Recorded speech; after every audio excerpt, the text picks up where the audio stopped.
Welcome to the Clear to Send podcast, a podcast about wireless engineering, where we educate you on Wi-Fi technology, talk about design tips, troubleshooting, interviews, and the tools. Here are your hosts, Rowell and François. Hey everybody, welcome to a brand new episode of the Clear to Send podcast. I am your host, Rowell Dionisio, also with your co-host, François Burgess. How are you doing, François? I'm very good. Hi, Rowell. How are you? Good morning. I'm doing well. Waking up, got my coffee, ready to go to talk about some Wi-Fi here. That's good. You know, I didn't even have my coffee yet, but I had to do some network troubleshooting at home this morning, so I'm full awake. That's your natural coffee right there, fixing your own network. Yeah, exactly. And hopefully your family's not on that network, right? Because that would be a big outage. Yeah, exactly. So that would be a big drama. Now I have a second connection at home, so they can use that one in the meantime. You know, I think that's really cool that you have a second connection at home. It's like you actually run a legitimate office. Yeah, exactly. So I have one for the business and one for the family. So yeah, you planned that right. I think I should get that too, just for fun. If I can swing the cost here in the Bay Area of having a second connection. Well, I used to have one fiber and one cable, which was pretty cool. Wow. But I moved and now I have one cable and one over DSL. And the DSL line, you know, you're sharing the line with the neighborhood. So sometimes you could have like I think the max I can get is like 50 meg down. But like if you try like to do a speed test at 6 p.m., you get like 20 meg, something like that. Oh man. Yeah. Okay. I can see why you have that other line. That wouldn't be fun at all for anybody around the busiest times, right? When everyone gets home and wants to watch their streaming video. Yeah. I usually don't feel any slowness. It's really if I just, take a deeper look at it, but it's usually most of the time it's okay. Well, speaking of networks and slowness and whatnot, we're going to talk about, designing and troubleshooting and configuring Meraki networks. So we're going to talk mainly about the RF side, but anything else that kind of pertains to Meraki and the infrastructure side of things, your backhaul for your wireless network, because Meraki is prevalent here in the Bay Area. There's a lot of different companies using Meraki, and it turns out that I do have to fix a lot of Meraki networks. People don't seem to do them right because it is easy to configure, it is easy to deploy and get it up running, but it doesn't mean it's going to be running smoothly. So I wanted to offer some of my tips and some of the things that I've came across when dealing with Meraki networks and how to make it work for yourself, for your own network, if you're using Meraki. And then you, François, also have some tips and also some things that we've noticed within the Meraki dashboard. Yes, exactly. So Meraki is like very appealing solutions to managers and decision makers, also engineers. I mean, it's nice looking equipment. It's easy to configure. But like you said, we just wanted to share a little bit of our experience. We both worked on the Meraki project recently, so we just wanted to take the opportunity to share a couple of our experiences. Yeah, and the interesting thing for me is I actually had this Meraki network in a warehouse. So it's the first time I've seen Meraki being used in a warehouse for, picking and scanning. One of the neat things about this warehouse is it's a fairly modern warehouse. So the scanners are not your typical old client scanners. They are what do you call them? Like iPods, the touches, iPod touches. iPod Touch. Yeah. Yeah, and they fit right into a little IR scanner Holder. gun. Yeah. And so they have an app for scanning, and at least the radio is much better on those guys than using your 802.11b scanners, So they've done well in that respect. But what I notice is that those iPods do not support 802.11r. So you have to at least build roaming into it in a way where you can't leverage fast roaming. And so there were gaps in terms of how they initially designed, whoever initially designed it. So we'll go into that. But anyways, that's like the first tip for me is anyone any Meraki network I've came across didn't have a proper design. It was more like we'll put an AP here, over there, and nothing was planned out. No one really looked at what kind of applications were being used and what the capacity would be at these offices. And so a lot of these offices that I've come across, they are wireless only. They don't have any drops, Ethernet drops to any of the desks. A lot of the people are using mobile phones and laptops to conduct their work. So we're talking about using a soft phone to make calls. They're using their phones to do Wi-Fi calling because sometimes LTE is not very good within the building. And so I always come in and say we need to do a design and remove all, where you have APs and put them where they should be. Is that something you come across, François? Yeah, I think your experience in a warehouse is very unique. I've never seen myself Meraki in a warehouse yet, and that's also a question sometimes I get. Like, can you install Meraki in a warehouse? Because typically in a warehouse you would use, external antennas, and you will tweak. You'll do a proper design. You'll tweak your design, your RF settings, to make sure that you have proper coverage, proper roaming. Your devices are working well in your environment, and also it's going to support. Also, you want to make sure the hardware is going to support the warehouse environment. It might be cold, hot. It might be dusty. You know what I mean? So all these questions sometimes comes to mind. Can I actually install Meraki in a warehouse environment?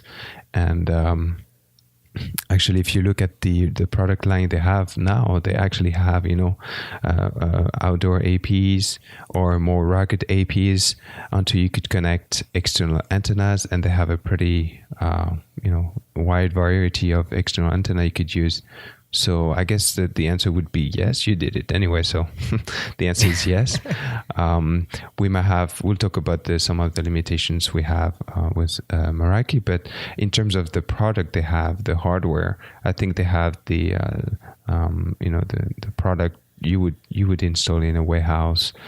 Going back to the design, I think I heard you say that designing is important.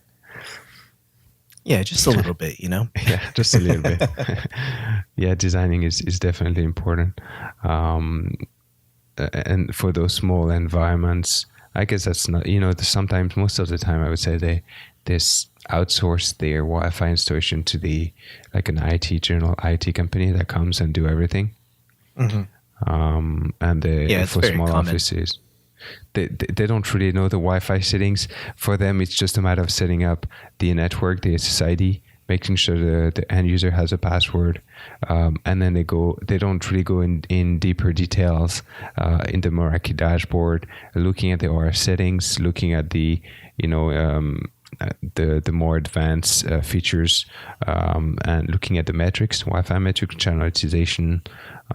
So I think that's why we see those type of designs. That would be more concerning if it's like a bigger deployment. Yeah, and I would say this warehouse is one of the bigger deployments I've seen using Meraki, and they plan to use it in more warehouses. So it'll be interesting to see what their thought process is. I mean, it was a big improvement from where they were initially. And at least knowing what kind of devices they were using actually helped in designing it and how it should work, because the oldest client that we saw was really a printer. They have wireless printers, and the cards that are on those are not the best cards, but we found that the manufacturer does make 5 gigahertz capable wireless cards, but at a really steep cost. And so that was kind of the limiting factor. But we have to, I have to show them that, look, your 2.4 is unreliable at the moment. So if you wanted a quick fix, maybe move them over to 5 gigahertz. And what's really interesting is in the dashboard, I would see these printer clients connecting to the wireless network, and the dashboard tells me that they're 2.4 and 5 gigahertz capable.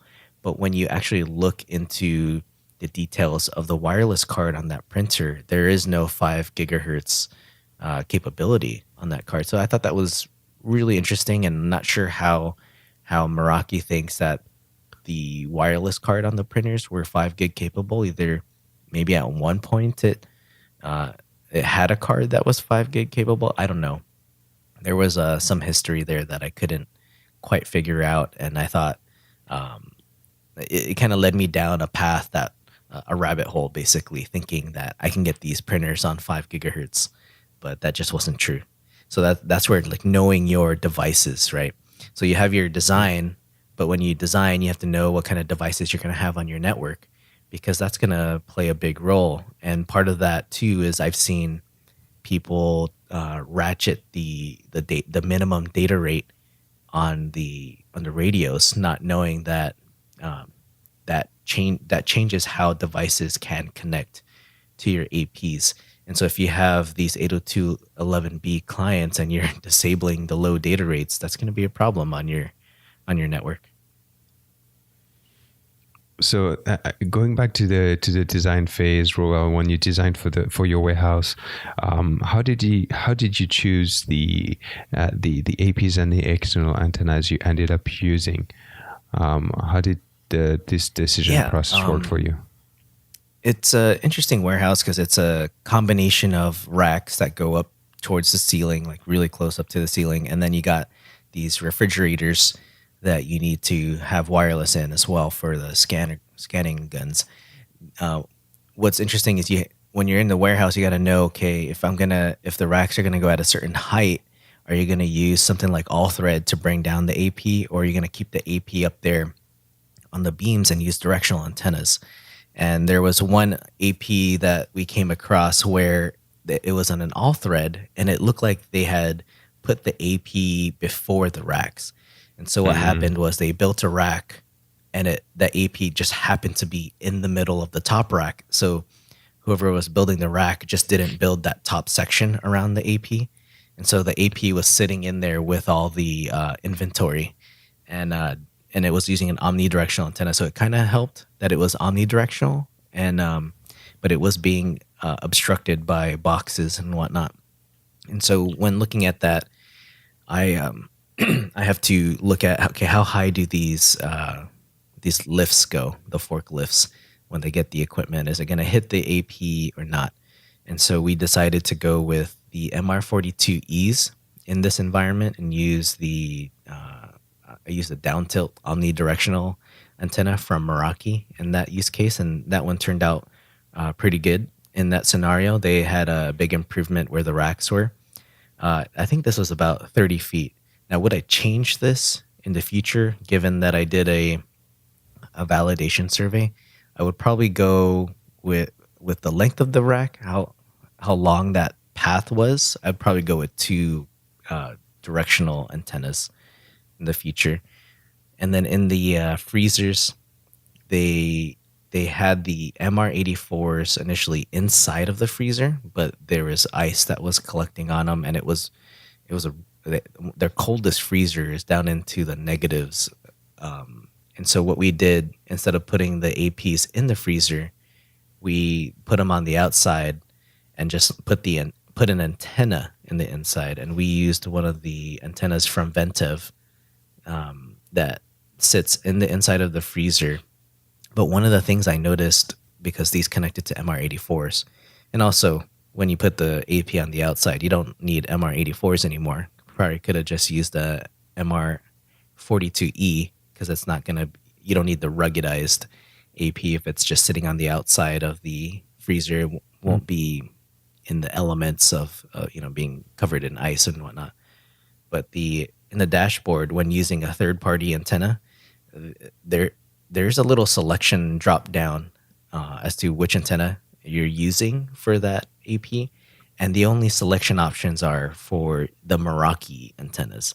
And so there was no option to say this is a Ventev omnidirectional. And I think that one, I'm not even sure what that feature even does. I think it relates to, I can't remember off the top of my head anymore. But what I had to do was select the Meraki omnidirectional antenna because the other ones were patches or directional antennas. Is it related to how you use the connectors or how the connectors are used maybe? Yeah, and there's another feature that's used with it, and I can't remember off the top of my head, but Okay. it is used for something within the dashboard. But in that case, in the freezers, it did work out where we used 1 to 2, depending on how big the freezer is and whether or not there's racks. And now when they roam from outside of the freezer and going in, it's actually a more seamless roam. Whereas before they were seeing a long connection time, like 15 seconds going from outside of the freezer to the inside. And so they had roaming issues there. And part of those roaming issues were other settings that we can dive into that we're going to talk about, right? So that was part of my design process, and also knowing the devices, what kind of antennas I wanted to use, because they were using all omnidirectional antennas, and that was actually pretty bad in their environment in a warehouse, being that you have a lot of reflection. There's going to be a lot of multipath.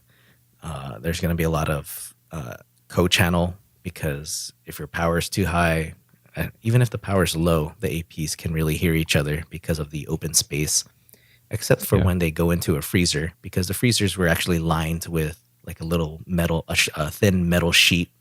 So the RF kind of was contained within the freezer, but doors open. So RF can come in and out depending on how often they leave the doors open. But those are kind of the scenarios that you have to think about in the warehouse. And I saw one of their refrigerators being built and understood what the material was in there and how it was built.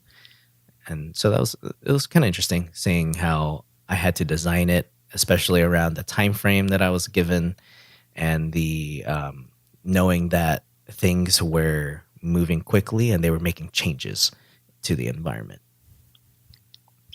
So now, if we're using Meraki, can we do advanced tweaking? Can we disable some 2.4 radios? Can we change the channel width of our radios? Can we change and adjust the transmit power?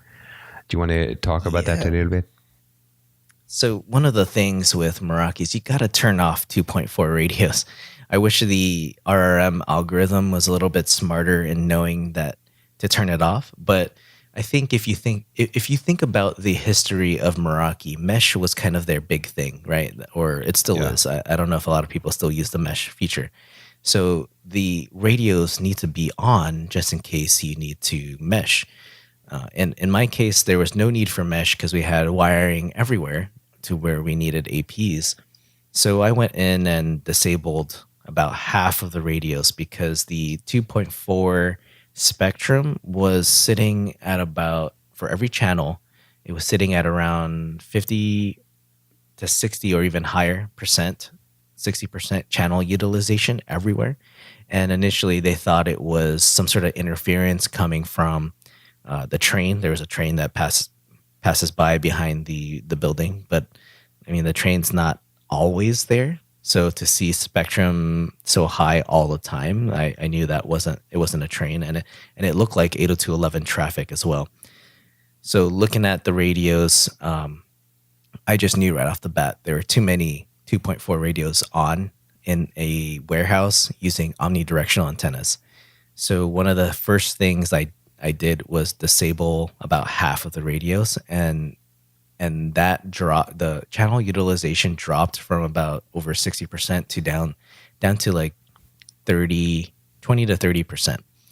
And then from there, it was more about tuning it, right? So trying to minimize the amount of co-channel overlap that's in the environment. And so that's where that design comes into play, because now I know, all right, here's where I'm going to have 2.4 enabled because I do have 2.4 only devices.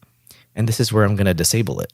I'm going to disable it in these areas because I'll make the devices join the 5 gigahertz. And what's really neat about this warehouse is their production SSID is 5 gigahertz only. So for those scanner guns, they only join the 5 gigahertz channels. And But yes, what type of turn them scanning off. gun did you have? It's a Apple iPod Touch. Okay, all right. So it's not So they the old prefer the school 5 one. gigahertz. Yeah. They preferred the 5 gigahertz anyways, and Yeah. And I can go into like why roaming was a little bit bad, but that has to do with the channels. But to finish up talking about the 2.4 radios, I did do a validation survey prior to doing my new design just to see what it looked like. I wanted to show them here's what you're having on your network, right? So being able to show them even the co-channel overlap, because it happened on the 5 gigahertz as well, and telling them, okay, we need to redesign this. We need to place APs where they need to be versus just thinking about where they need to be. They were just guessing where they needed to place them. And so that everything goes back to the design, right? So I know which radios to turn off. I know which radios to keep on. And then I know which channels to use on each of those APs. And so this is the basic problem I see with Meraki networks that just get put up and no one thinks about the design. And they run into these issues later on as they get more users joining the network. Then they get more critical applications that they have to use over the Wi-Fi network. So when it came to channels, of course, I used your design software to decide what channels you're going to use, where you're going to put them, and even what channel width. These guys wanted to use 40 megahertz channel width, so if you could use it, use it. You are going to get channel overlap based on how many APs you're going to have in your environment, but you need to determine how much channel overlap is going to be is going to negatively affect your network, and maybe you could try to plan it strategically so you don't have too much channel overlap in a section. But given this warehouse, they actually had an office space on the second floor, which had some windows and some drywall. So some of the APs that are visible from the second floor to the warehouse floor, you could see, you would get some bleed over. But what I did was designed it so that they were in different channels at least. So were you checking the channel utilization from the Meraki dashboard or from like one of your tools? I would use my tools and the Meraki dashboard because I was actually comparing what the difference was. I wanted to, one, understand Meraki more and understand how they collect their data and what it says compared to like a handheld tool. And it wasn't, if I remember, I don't think it was that far off. And I was able to see differences. But yeah, putting them on the right channels did. So once I planned the channels out, their roaming got better and also a little bit better. And I'll go into another detail about making roaming a little bit even more better. And also the 2.4 channel utilization dropped all the way down to about 10% or less. Okay. Good job. Just to let everyone know, if you want to check the channel utilization on the Meraki dashboard, you can go under wireless, and then you have something called RF spectrum, and then you'll see the channel utilization on both 2.4 and 5 for the APs you have. If you want to drill down even more, you can click on the AP, and then they're going to show you what they call the interfering AP, which is pretty much how much that AP is hearing the other APs on the same channel. So you can adjust your settings from there. You can decide which AP to disable and so on. Yeah, that would be the most basic way to do it. If you don't have the right tools, you can at least look at that graph and kind of make your guesses from there, right? At least they give you that option to see which APs are on what channel and what SSID it is as well. And so how do you change your channel width? Yeah, and Meraki has changed this in the dashboard a couple times, but you do have to go to wireless and then radio settings to make any changes to channels and also transmit power. And to do that, you'll see all your APs. Now, one of the things you could do that's fairly new, and as we're talking about this, it's still in beta. They excuse me, they added RF profiles. So what you could do is create an RF profile, set your channel width, and if you want RRM to do the channel assignment, you can let it do that. Or I don't think Meraki calls it RRM, but whatever their algorithm is, and you could set your channel width, your minimum bit rate, and your range of power. So your minimum power and your maximum power for both your 2.4 and 5 gigahertz. So that's one way to do it. But if you like to do static channel planning, you can go into any of those APs, and the channel will be a hyperlink. So what you do is you just click on that and then click on change channel setting, and then change it to manual if it's on auto, and then you can select what channel you want to use and then save it. Yeah. By default, it's going to try to use 80 megahertz Y channels. So just think about that. Keep that in mind if you're deploying a lot of APs. I do think the addition of the RF profiles is it's a big plus, especially if you use to configure Cisco Aruba equipment. You love to have the flexibility to be able to apply different RF settings to different APs, and this gives you the RF profiles in Meraki gives you that flexibility. So I think it's a huge plus, and that's something I always do. When I configure Meraki, I just make sure I have my profile ready and I apply it to the APs I want. Talking about their algorithm. Jeez, my voice is all messed up. You need more coffee, Rowell? Drink. Too much coffee. Speaking about their algorithm, I will say I'm not a big fan of their algorithm, because I was looking at it for a while, and it doesn't make, to me, it's not making the best decisions when it comes to the channel and the power. And I thought maybe the power was a little too strong. But I don't know. It's a warehouse environment, so maybe there was a lot of reflection. Well, even if there were a lot of reflections, if it heard another AP at such a strong power, it was still keeping APs too high of a power. Yeah. And so I waited over a day to see what kind of changes they would make, and there weren't many changes. And it also put a lot of APs on the same channel, so there was a lot of co-channel. And so in this environment, I switched it from using the algorithm to just a static plan. I was going to tell you the same thing. I was going to tell you, don't tell anyone, but you should set it statically. I think they do their test algorithm test in like a typical office environment. For a warehouse, if you start using directional antennas and external antennas and stuff like that, I think it doesn't work as well. I usually like to set it statically myself. I designed. Well, actually, I didn't design. I did the deployment, the Meraki deployment for a small hospital. I think it worked pretty well in my case. I did turn the power a little down in the RF profile settings. I would set the maximum transmit power to whatever I wanted, but I think it did a pretty good job in my case for the power. I didn't analyze the channel yet, but okay. So in one environment, it actually worked very well for you, and you didn't have to make too many changes. Yeah, exactly.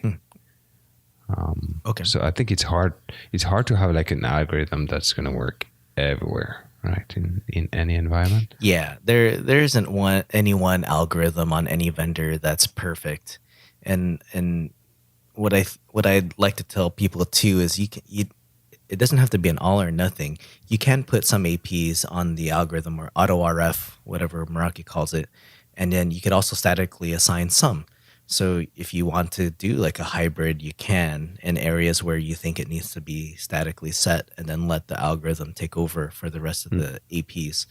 So there's different ways to approach it, but it always comes down to validating that, right? So you have to do a validation survey to understand, okay, what did this algorithm pick and decide? Is it really setting and tuning the channels optimally, and is it picking the right transmit power?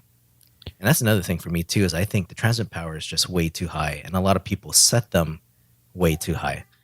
And so that's what's causing a lot of the channel overlap, because they'll use that. It's like a little slider a little slider bar, and it'll be set all the way to the far right, which is the highest transmit power you can select. And there's if you have a dense deployment of APs, or if the APs are close to each other, having a high transmit power is going to cause some issues with roaming, and it's just going to cause issues with depending on how big of a channel width you have set up, it's going to cause some co-channel overlap. So, and I just be careful with manually setting those transmit powers too high, because the signal does propagate very far. So do you want to talk about the roaming issue you had? Because you only partially talked about it. You teased. So part of it was the transmit power was set too high. From one side of the warehouse, you could hear all the other APs on the other side of the warehouse. Yeah. And the same thing with carpeted offices. I've seen where you could walk into the suite, you connect to the first AP, go walk your way to the other side of that office, and you're still connected to that same AP. Wow. Because the transmit power is too high. And during that walk, I've walked past like 3 or 4 APs, and so there was no roaming involved. And so I've seen that issue happen in this specific office where they use a soft phone. And so what happens is the user sits at their desk, they initiate the call, and then they want to move to, say, like a quieter space. So they pick a conference room. So when they walk, they're still connected to the AP, but their signal tends to their signal in SNR is not optimal for the voice call. And then they tend to have like choppy calls, or and so this is going into another issue that I go into is the call just gets dropped. And so what I don't like with the Meraki settings is enabling client load balancing. And so for client load balancing, that's just an algorithm where the Meraki network just determines, okay, there's all these APs in this area, but there's a lot of people connecting to this AP. So we want to load balance the users onto other APs. And so what Meraki will do is send a disassociate to that client to get them off that AP or that BSS to hopefully connect to another one. Wow. And so I don't like that feature, because in the scenario in the carpeted office where they use soft phones, it would just drop the call because it was using client load balancing. And I have an event log that shows during the call someone was on. Then he moved to a conference room, and you could see client load balancing going into effect and saying, just kick him off, and then he would join a different network. And because the soft phone wasn't very graceful with the connection, it just killed it, right? So there goes the call, your sales call. And it's just bad on the client. And so that same thing happened in the warehouse, where client load balancing was causing issues for the scanner guns, because the APs would disconnect them because it would see too many clients on an AP. And for me, it's like, what number is too many, right? So if I have one AP and there's 25 clients, but then there's a nearby AP that can be heard and doesn't have 25 clients, sometimes the Meraki algorithm just kicks those devices off just because they can move to that AP. But given you have to understand like your client's workflow and how they work. If they're moving around in a warehouse, you might have a lot of people on a single AP in a given area because they're all in that area scanning for items, right? And so we turned off client load balancing, and it was a much smoother experience for the users when they were scanning, because they weren't getting disconnected off the network, and they were able to roam. We let the device decide where it wanted to roam, basically. So where do you disable client load balancing?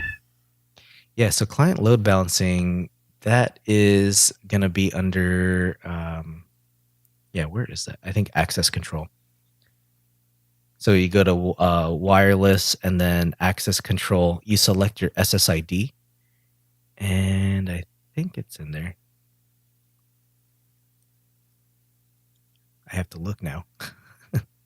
Because they've moved that one around the last time. It's probably not in there. I'll have to find it. It's okay. Sorry, Yeah, they they have put me on band the spot. selection. Yeah, That's another thing too. I turn off band select because I like to let the devices. So for me, when I design, I like to let the devices decide where they want to go, and I just manipulate the RF how they settings. pick. Yeah, Yeah. I manipulate how the client sees the wireless network and make them decide to select like 5 gigahertz Yeah. or once they hit that overlap between APs, then they see the stronger signal coming from the other AP. Yeah. And do you see that at all on your networks? Yeah, I like to do the same thing as well. I like to tweak my RF, make sure my RF design is solid, and then so I can influence the client device to take the right decision. What I've been doing lately too is defining different SSIDs, so one for 5 gig only and one for 2.4 only. Okay. And then so you can do I call it the forced band steering, but Yeah. you can force the client to connect only on 5 gig if you can. Yeah, if you can do that, then I mean that works. So client load balancing is actually now in the RF profile section. So if you go to your RF profile, Okay. you could turn off client balancing is what it's called. And then Meraki also has a document on how client load balancing works, what kind of metrics they gather from each AP to determine the client load balancing, and then what kind of information is exchanged between APs. But based on the logs that I've collected and the frame captures, Yeah. it is not, to me, it doesn't look smooth. It's not a smooth transition. It's more of a get off this BSS and go join another one. So I see it disassociate completely from the BSS. It is enabled by default too. So yeah, that's enabled by default. So I'll add a link too in the show notes for the client balancing. So one feature I wanted to talk about was the wireless health. Wireless health. Sorry. Oh, actually, before we go to wireless health, Okay. Yeah. The last thing I want to say about client balancing is you still have to know what your device is. So I think you would need to know like what they support, right? So do they support 802.11r, K, V, like those features? And I think client balancing would work better if those devices supported those. If they don't, then I think it would be a dirty handoff. Okay, now we can talk about wireless health. I was going to say everything would work better if all clients supported those. That's another debate. Wireless health. So this it's a feature. If you go to wireless under monitor, you have something called wireless health, and it gives you some stat about the health of the Wi-Fi. I've used this feature for the deployment I've worked on, and it became very useful for me because the customer I was working with, they had a very big DHCP issue. And it took me literally 2 minutes to troubleshoot it. They would tell me, okay, I had this issue at that location. I would just connect remotely, check the wireless health, go to the connection tab, and then I would see like 50% of DHCP fail. And so that was obvious that they had, issue with their DHCP. And then we worked together. We tried to see they had like different scopes. They didn't have enough, IP addresses available and so on. And it just became very easy to pinpoint where the issue was and how to fix it. Yeah. So in some cases, I think it's pretty useful because it just shows you where the issue is.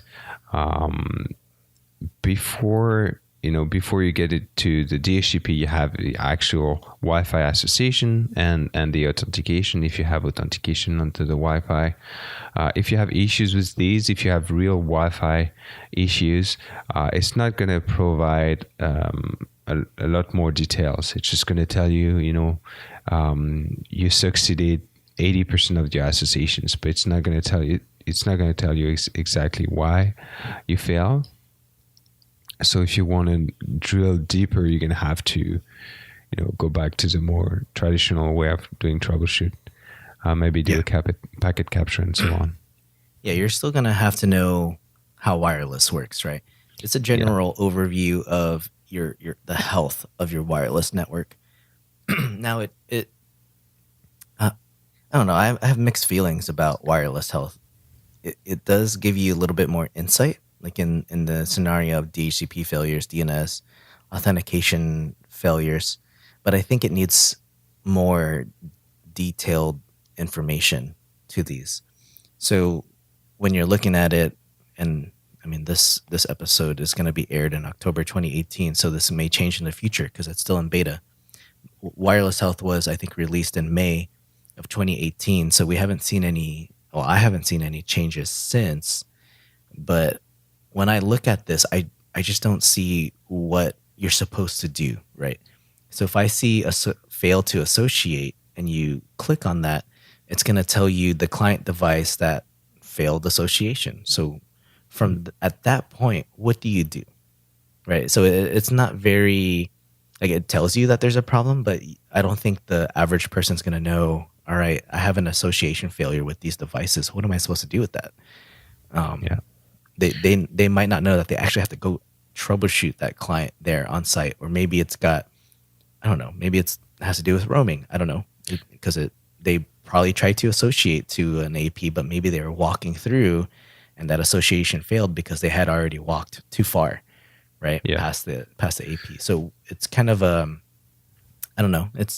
Maybe maybe they could become smarter about it, because right now I'm looking at a case where I had association issues, two association issues with the same client happening within a 5-minute interval. So what they could do is that if they see one, they could just set up try to see if there's a pattern, and if there's a pattern, they could try to do maybe a packet capture with. That's the other thing they're missing too. There's no packet capture capability built into this. To this wireless health. I mean, you could do packet captures on your APs, but it's not going to automatically do it within the wireless health. So if you're looking at authentication failures to see whether or not it really is password is wrong, I mean, the wireless health will tell you the failure reason. It just says auth fail, but you got to go now really check that client and see if it really did fail. Yeah, that would be more for the association. And then maybe they can give you if you do a packet capture, they could give you more details, or you could download the PCAP and try to see what's going on. Yeah, for the authentication, they do tell you that the password was wrong. So you're going to have to go back and see with the device itself. And it's kind of weird because I've seen authentication failure, but then when I look at the client log, I will see that it connects successfully like a couple minutes later, and then fail again for some reason in the future. So I'm not sure why that happens, but I don't know. But I do see this useful for like DHCP failures and DNS. So when you have, like what you said, like if you're not using the Meraki DHCP built-in server, then this would be a good feature to look at if you have, say, you exhausted your DHCP pool, or you have DNS server issues, which I don't see too much of on my end because we're using the built-in DHCP. Yeah, and so they would tell me, this client device couldn't connect, so I would just take the MAC address, and then I would see 100% problems with this device, and then failures. They have something called primary failure stage, and it would tell me DHCP 6 connection failed. So I would know directly what the issue was. One of the things I don't see very useful is it tells you APs with client latency to highest AP to client latency. It just gives you that average wireless latency, but nothing more. And then, so if you click on the AP, you just look at it brings you to the AP details page, and that's all you see. So there's no actionable item there.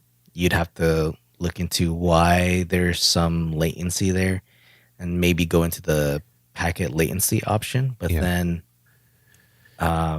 even then, the data provided to me is not very useful. I see a lot of not enough video traffic seen, not enough voice traffic seen, not enough background traffic seen. Like, I just don't see any useful. And I think the wireless latency, it's going to depend on how well the Wi-Fi was designed as well, right? Because if you are poorly designed, you're going to have clients that's like sticky clients that stay connected with a low latency. That might affect the average wireless latency of that AP. You see what I mean? Yeah, and that's where we need a little bit more detail into this analysis. Is going into, okay, what are the factors here? What is bringing this metric up? Is it one specific client? If it's one specific client, well, what is it about that client? Do I see? Is it a specific application? Is it the main application we use on our wireless network? So there's no way to like even put maybe some custom like application type monitoring on this. So it's still in beta. So hopefully they'll update it to something a little bit more better and more useful with the data they provide, but there's not much to it than the very basic troubleshooting. Like, what does the wireless look like now? And are you actually able to, how do they call it? Are you able to pass traffic through? All right. That's another interesting thing, because if you can't pass traffic through, how does the Meraki devices send that data to the cloud? Yeah, good question. I actually have right now on the dashboard, I'm looking at, I have 0.1% fail to pass traffic. So I guess somehow I managed to let the dashboard know. I don't know, maybe they could explain exactly how they do that. It could be like client traffic, maybe. Yeah, it could be client traffic not being passed through the firewall, for example. I don't know. So the client device fully connected to the network but didn't pass any traffic. So it could be like, you mean the client got an IP address, managed to do DNS, but doesn't. So it could be just a passive client, Yeah. Like an IoT device or something. I don't know. Yeah, it's like a connection failure. And also, like, it's given over that time period you have selected. So you could either have it set to like the past 1 hour or the past day, for example. Yes. So you can see all the types of issues you had. But one of the things I would do is also narrow that down to like SSID or specific AP, so you're not looking at every single thing. So you can start narrowing it down. But yeah, I still think there needs to be a little bit more detail. I don't use wireless health that often. I used it to troubleshoot it. It gives you like a good, direction. You kind of know where to go afterwards. Yeah. I think it still provides some value there, especially if you've kind of exhausted all other resources. Maybe you want to see, okay, what does wireless health tell me? Is there something glaring? Like, you could go there first before anything else. All right. So, do you want to talk about the RF spectrum? Yeah. So also, and part of that, I forgot to mention, if when I was doing the validation survey, even though I had more than half of the 2.4 radios on, I was still seeing something broadcasted on the 2.4 radio. So in the dashboard, it'll say it's off.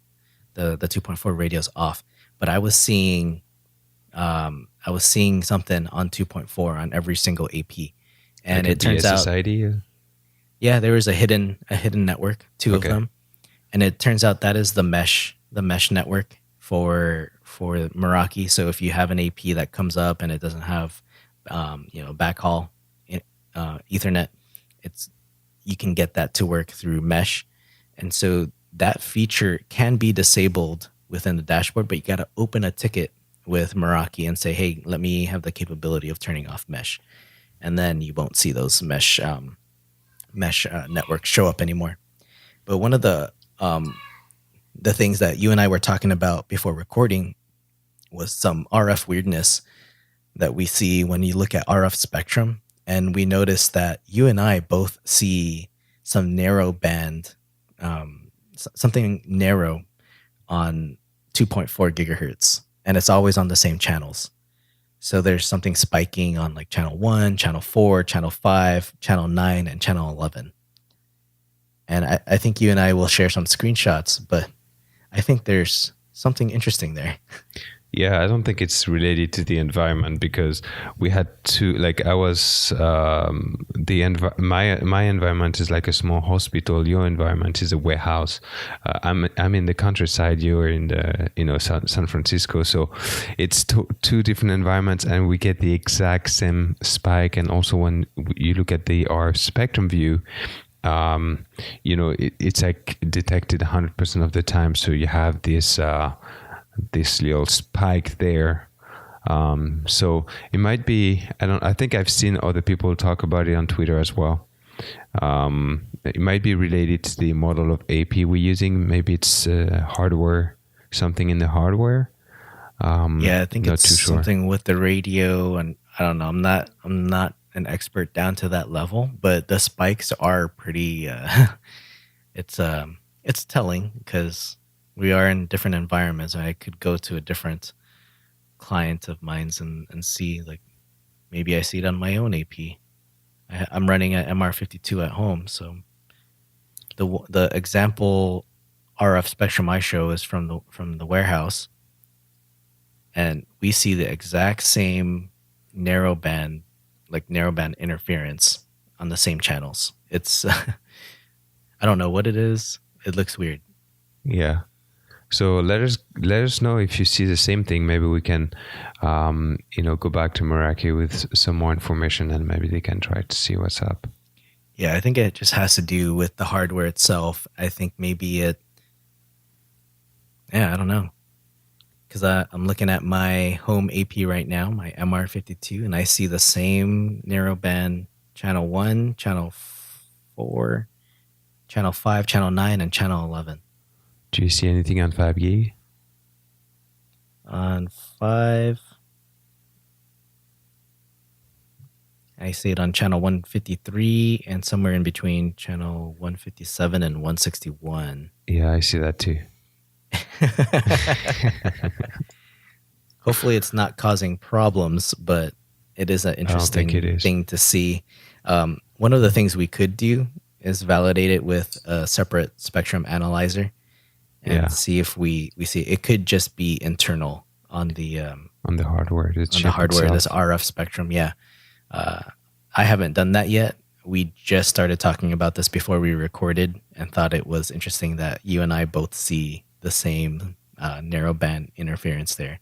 So if anyone has seen this, if you've done like a separate spectrum analysis, do you also see these spikes?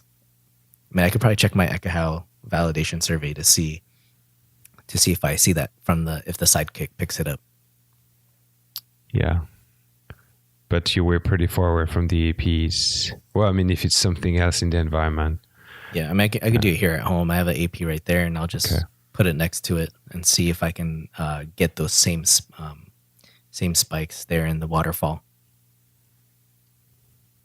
All right. So, I mean, it was an overall kind of a big discussion about Meraki. We talked about design, knowing your devices, turning off 2.4 radios that aren't needed, doing a channel plan. I think we briefly talked about placement. Placement is key with any wireless installation. Use external antennas if you can, especially in environments like warehouses or where you'll find it useful to get better signal propagation and also better SNR to your clients. Our experience using client load balancing or client balancing, I turn it off. I also turn off band steering, and I do a lot of static planning with Meraki, and use Wireless Health to check out your network. Did I miss anything, Francois? No, that was pretty good. There, I also wanted to talk about, the implementation and how you actually connect the switches and the APs into your environment. Maybe we can talk about that another time. Yeah, we can talk about the infrastructure side of wireless. That would be a good episode. Yeah, because it's not complex, not rocket science, but there's a couple of things to plan ahead, so just to make sure it goes smoothly. Yeah, for sure, because your wireless network is only going to be as good as your infrastructure or your backhaul. Yeah, and for the user, it's going to look like Wi-Fi issues when it's actually not Wi-Fi issues. So, which is very common. Yeah. All right, well, that's our episode on Meraki Networks, kind of our tips and advice, and also our experience working with Meraki Wireless Networks. If you guys have anything to add, if there's something we missed, or there's a correction that needs to be made, let us know in the show notes. This is going to be cleartosend.net/144, episode number 144. And we look forward to hearing what you guys think about Meraki Networks. Do you guys deploy them often? Do you deploy them in warehouse environments or hospitals or anything like that? Let us know in the show notes.